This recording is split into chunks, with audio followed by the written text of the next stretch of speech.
65 సంతానము, సంపత్తులు, ధనధాన్యములు అన్నీ ఉన్నాయి. ఆ కారణంగా ప్రశ్నలు వేయకు. ఏవేవో కలలు కని వాటిని నమ్ముకొనక శక్యానుసారం నడుచుకోవడం మేలు. శ్రీ సాయికి శరణాగతి చేయుట అన్ని విధములుగా శ్రేష్టము.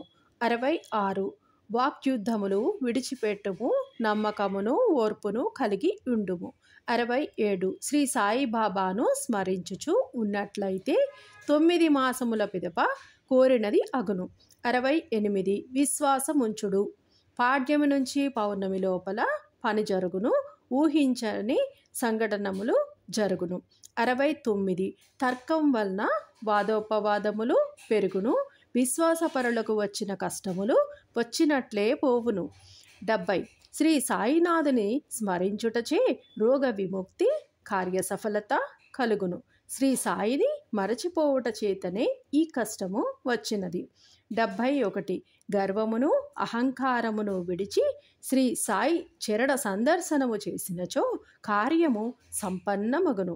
72 రామాయణమును పారాయణం చేయుము. చాలా రోజులుగా జరుగని సంప్రదింపులు జరుగును.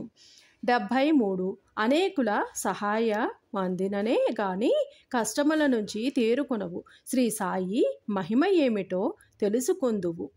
74 శ్రీ సాయి నామ జపము చేయుచుండినచో అనవసరంగా కలిగిన ఆపదలు అట్టే దూరమగును. 75 షిరిడీ వెళ్ళి ద్వారకామాయిని దర్శించుము. దుఃఖములు దూరమగును, కార్యసఫలత కలుగును. 76 సందేహించకము, రామాయణమును పఠించుము. ఇతరుల సహాయముచే సంకటములు దూరమగును, కార్యము సఫలమగును. 77 శ్రీ సాయిపై నమ్మకం ఉంచుము. మిత్రుని సహాయముచే కష్టముల నుంచి తరించెదవు.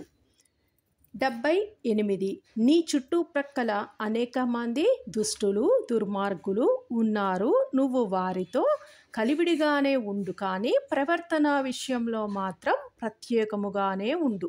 79 సాయి కృప వలన స్నేహితుని సహాయము ద్వారా పని జరుగును. 80 నిష్కారణముగా కష్టములు కలిగినవనియు శ్రీ సాయికి తెలియను. సాయి ధ్యానము చేసినచో సర్వ కష్టములను సమసిపోవును. 81 శ్రీ సాయిబాబాపై పూర్తి విశ్వాసము ఉంచుము. ఎట్టి సందేహము కలిగినను నష్టపోయేదవు.